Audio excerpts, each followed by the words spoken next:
Hello, this is Angelia, and you're listening to or watching the podcast, Why You Do What You Do. The podcast that talks about human development and psychology to maybe help you figure out a little bit more about why you do what you do.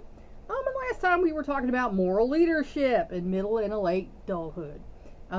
Usually you got to be older to, have good morals and moral leadership. There are folks who are younger and start early, but in general, we learn as we go. So we're going to take up back on that.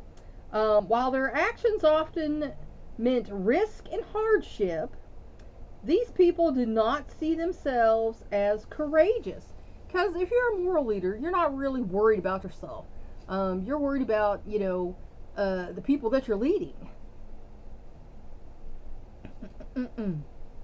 Nor did they agonize over decisions.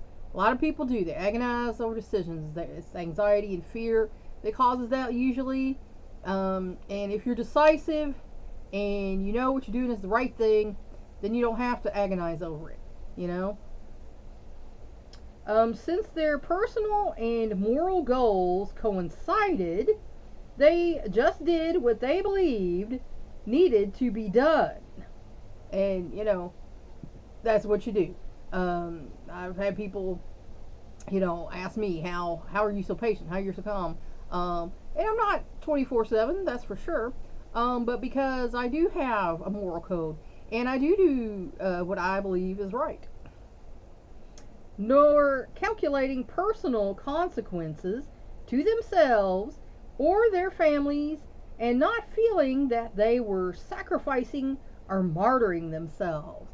So they thought the greater good, whatever they were fighting for, was the right thing, and that their part in their immediate family's part might have been small in the grand scheme of things. That the grand scheme of things was more important. Of course, there is no blueprint for creating a moral giant, just as it does not seem possible to write directions to produce a genius in any field.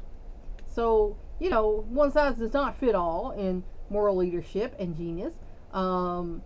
Everyone's different. Everyone learns in their own way, develops in their own way. So there's not a systematic way, like these some places that gonna tell you that they can make your kid genius. Well, if your kid has a learning disability and it's a roadblock for them, you might have to accept that this is the best we can do. This is the best we can go. So these people that promise you your kid is going to be a genius, take that with a grain of salt. What studying the lives of such people can bring is the knowledge that ordinary people can rise to greatness. And they do all the time. We see that, these guys started out not a great life, they had a first job was delivering the newspaper, and but they stick to it. That's the important thing, that you stick to it. Fall down 100 times, get up 101. That openness to change and new ideas can persist throughout adulthood. So you have to be open to change, or you're going to be rigid. And what happens, to a rigid tree when a big wind blows? Yes, it cracks and falls over. What happens to the willow tree when the wind blows? It leans and bounces back. So, nature shows us that too. My goodness. In one study, 84 adults ages 20 to 29 were given two kinds of problems. One kind was like the game 20 Questions. Participants were shown pictures of common objects and were told to figure out which one the examiner was thinking of by asking questions that could be answered yes or no. Sometimes studies aren't strictly boring stuff. Sometimes you got to think a little bit. The older the participants were, the worse they did on this part of the test, because your thinking does take a hit as you get older. Trust me. The second kind a problem involves situations like the following. Your basement is flooding, or you are stranded in a car during a blizzard, or your 8-year-old child is 1.5 hours late coming home from school. High scores were given for responses that showed self-reliance and recognition of a number of possible causes and solutions. And in middle age, like 30 to 40, is when you're best at this kind of thing. And that's usually the ages that you're bearing and rearing. So, nature has wired us for what works. According to these criteria, the best practical problem solvers were people in their 40s and 50s. Now, again, in your 40s and 50s, practical problems because you have life experience. So, who based their answers on everyday experience, as I said. A follow-up study posed problems with which elderly people would be especially familiar concerning retirement, widowhood, and ill health. Yet people in their 40s still came up with better solutions. So, excuse me, elderly parents, don't discount your middle-aged children's opinions on things. You've been around more, you know more, but they're still better at practical problem solving. As you get older, you're starting to lose that ability. Once you 60s, 70s, it's declining. However, in other studies in which problems were real rather than hypothetical and were brought up by the participants themselves, and in which solutions were rated by quality rather than quantity, practical problem solving ability did not seem to decline after middle age. So, if it's a real thing, like something you might deal with in your home, then that kind of is universal to everyone. You don't have to have a lot of intelligence or practical problem solving skills to deal with that. As we have seen, there are differences in the kinds of problems various researchers study. And it really all depends on what they're interested in, honestly. In the relevance of these problems to real life, and in the criteria used to rate the solutions. So, some people are more concerned with hypothetical, what you're going to do if this happens, which talks about your morality. And then other people are more concerned with real life situations, which, they want to know how you think, why you think this way. Also, individual differences, for example, in educational level, may affect how people perceive and solve problems. Because again, like we talked about, the people who were the best problem solvers for practical and hypothetical were people with higher education, and that's not going to be a popular statement with some people, but it's a fact. Some studies focus on instrumental problems or activities of daily living, such as reading a map. And that's why when, my mother-in-law's being tested, they wanted to test her once a week and bring her in because she's losing some of her abilities to think straight. And so they have these little tests that they've made out for her, and she has to answer this and draw a clock and all this stuff. And that's testing you on your daily abilities to live by yourself. These abilities are highly related to fluid intelligence and show age-related decline. So your fluid intelligence does decline with age. Sorry. Trust me, I'm getting there. So me and my husband were talking about it today. We forgot a couple things at the store yesterday, even though I made a list.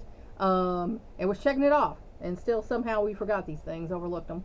And I'm like, I hate my brain getting old. Declines may occur sooner in people with especially slow perceptual speed. So if you were slow on the uptake to begin with, chances are you're going to decline faster. By contrast, studies such as those just described deal mainly with social problems. So, a social situation is different from a hypothetical situation or a situation you might have in your house every day. Interacting with other people Um, Usually, if you have problems with that, it goes back to the way you were raised, the way you were treated, coming up. These studies suggest that people of different ages interpret problems differently and see different kinds of solutions as effective. And I know that's different between the generations, because there's things that really bother my generation that my youngest son's generation is like, meh, meh, not, I'll worry about that if it happens, nah. A much more relaxed attitude than my generation would have, and certainly much more than my parents or grandparents' generation would have. And my grandparents' generation, like, wanted you to be prepared for everything. I mean, I was taught every little thing. So, when problems are relevant to older adults' lives and feelings, the participants show more complex thought. So, if it's something that is relevant to you, something that you feel or it speaks to you, then you're gonna put more thought into it, and you're gonna do better at solving these problems than if it's something that is a hypothetical thing that really doesn't affect you at all.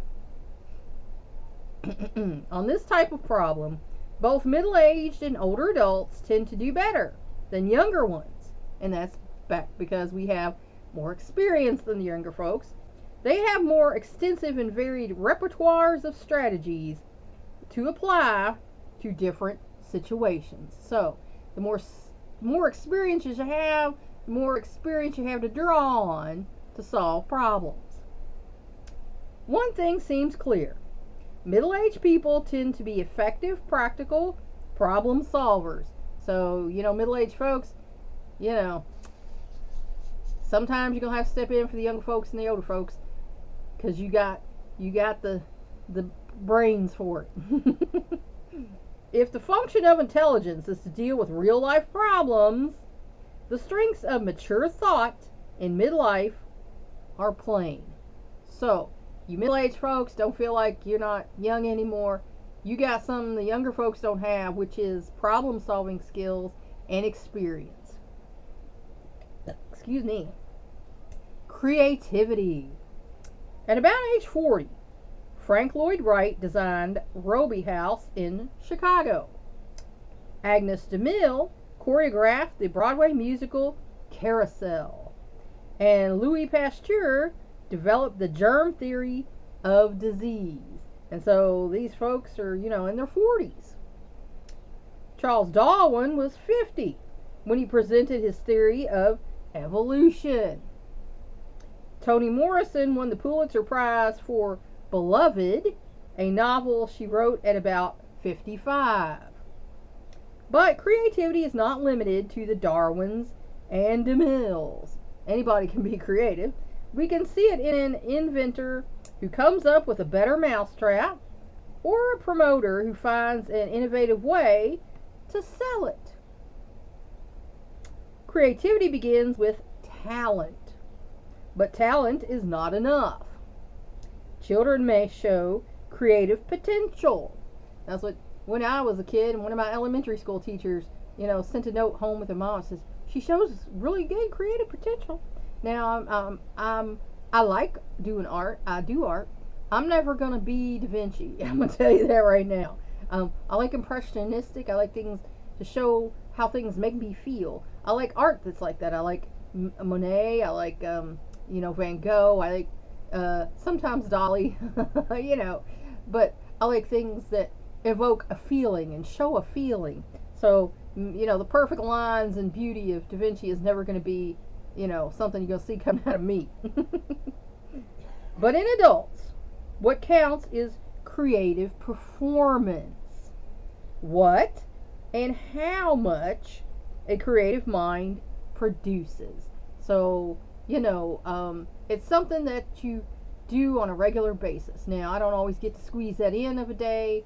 Yesterday, I got nothing done. I talked to one of my sons for over an hour. I talked to my father for close to an hour. And then, I had a few other things to do, and then it's 5 o'clock, and I gotta go get the mail and deal with the mail and get ready to go to the store, and and my dad did need some stuff at the store, so I had to go to his house and get his list, and we went to the store. So yesterday the day just was too full, for me to even get a Bible reading published.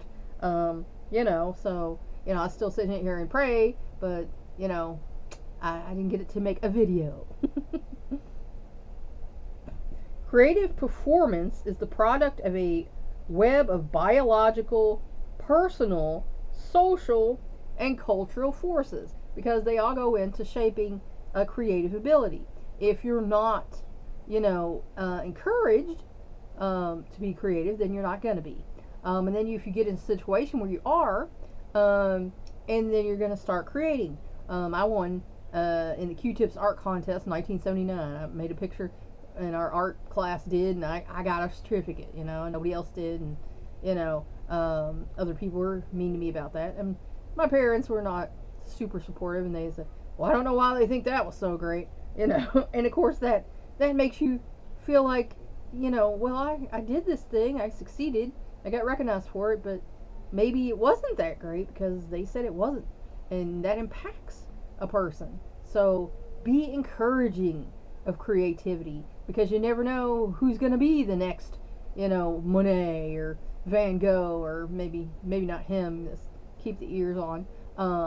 But the next, what's the big art guy now? Banksy. You don't know.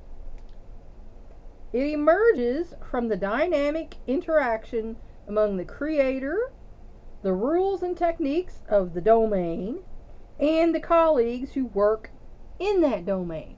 And that's usually the best thing, is if you're a creative person, you want to be creative, get in with other creative people. Let them give you their opinions. Let them, say, oh, wow. Because other creative people have been what's kept me creating, because other people were like, man, but then I show something to a creative person, or, have creative people. And I've had booths out at places, and that's who buys my art and jewelry, is other creative people who are creating things. I had a guy who was doing some art, and he's like, oh, I love this necklace. I want to give it to my mother. Will you barter with me? I'll give you 3 pictures for this one necklace, because it was a $60 necklace. And I'm like, okay. So, if you're wanting to be creative, get in with other creative people, because that's going to keep you going. Exceptional talents are less born than made. They require systematic training and practice, because you got to learn how to do a thing before you can do a thing. And the more you practice, the better you get. Like I said, I'm never going to be Da Vinci, but my work has improved from my work I did in 5th grade. So,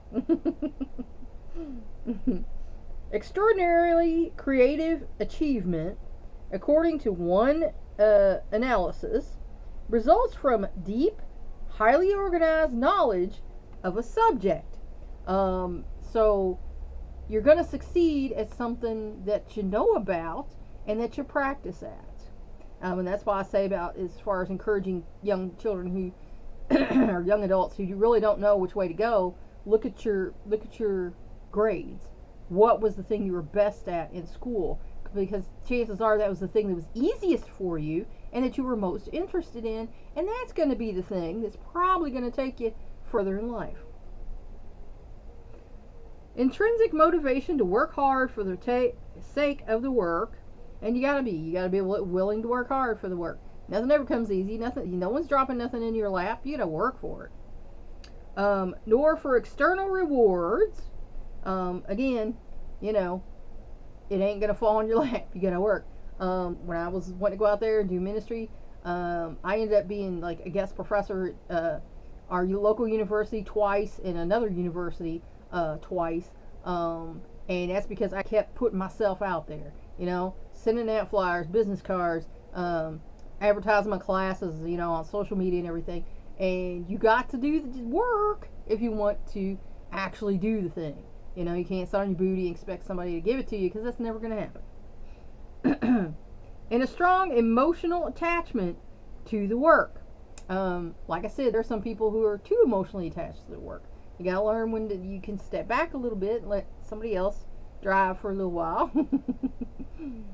Which spurs the creator to persevere in the face of obstacles. And that's what you got to do. If you let everything knock you down, I know people like that. You know, any little bump in the road, oh, they derailed. Any little shove back, they fell over. You can't do that. You have to persevere, and you have to realize other people have an opinion. Other people are going to do what they're going to do.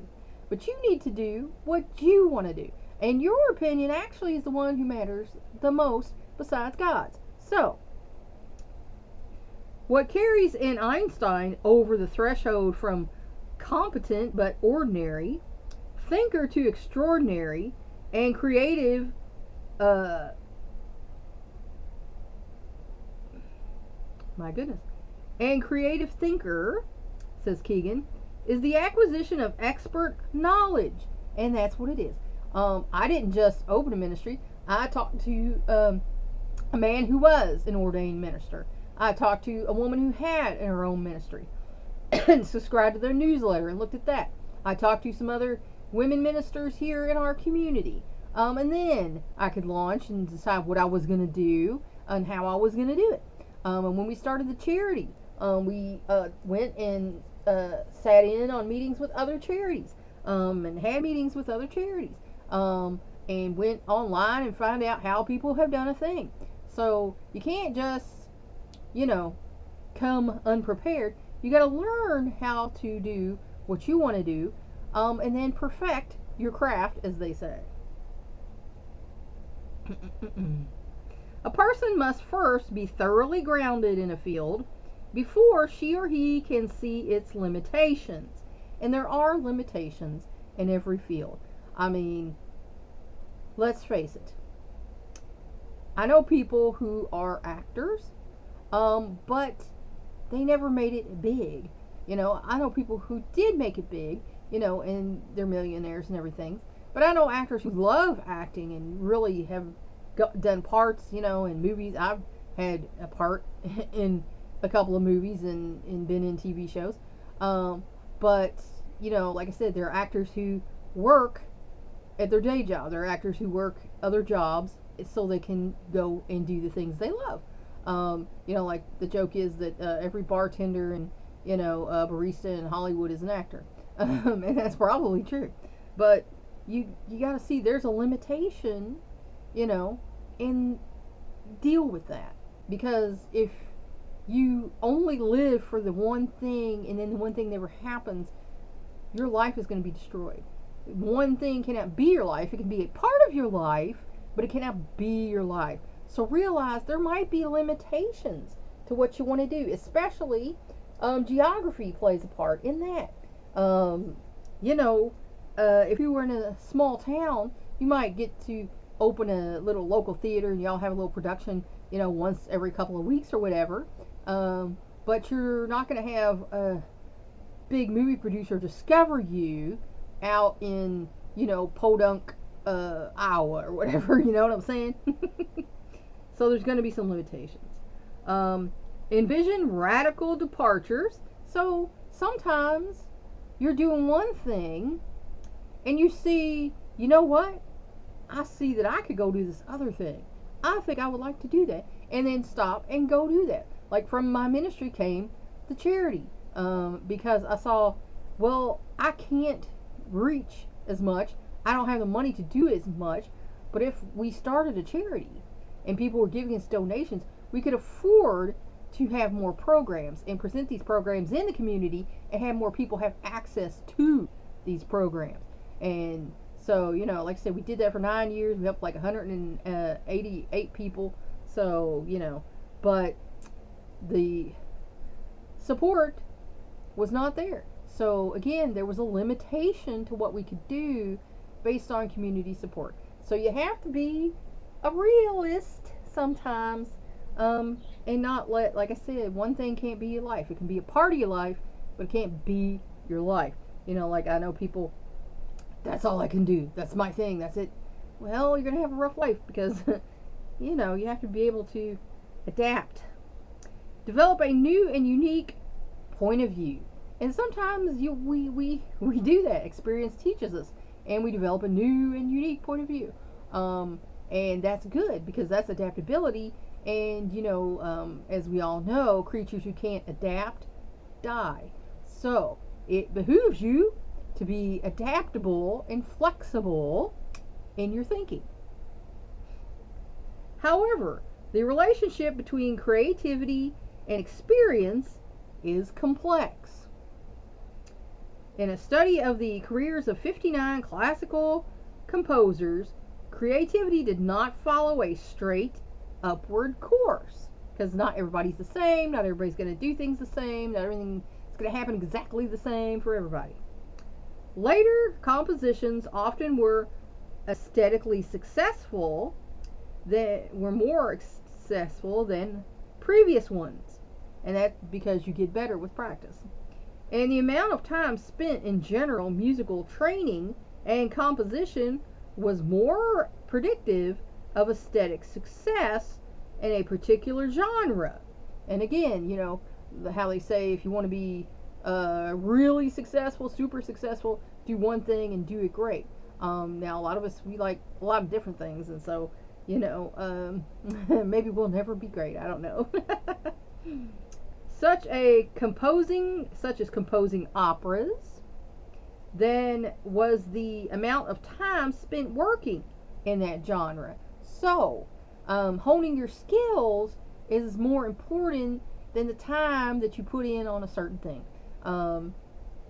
Excuse me.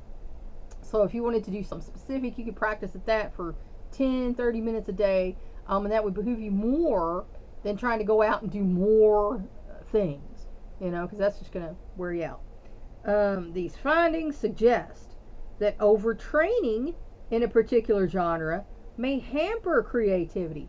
So if you overtrain, that can be daunting, and that can keep you from doing your best work.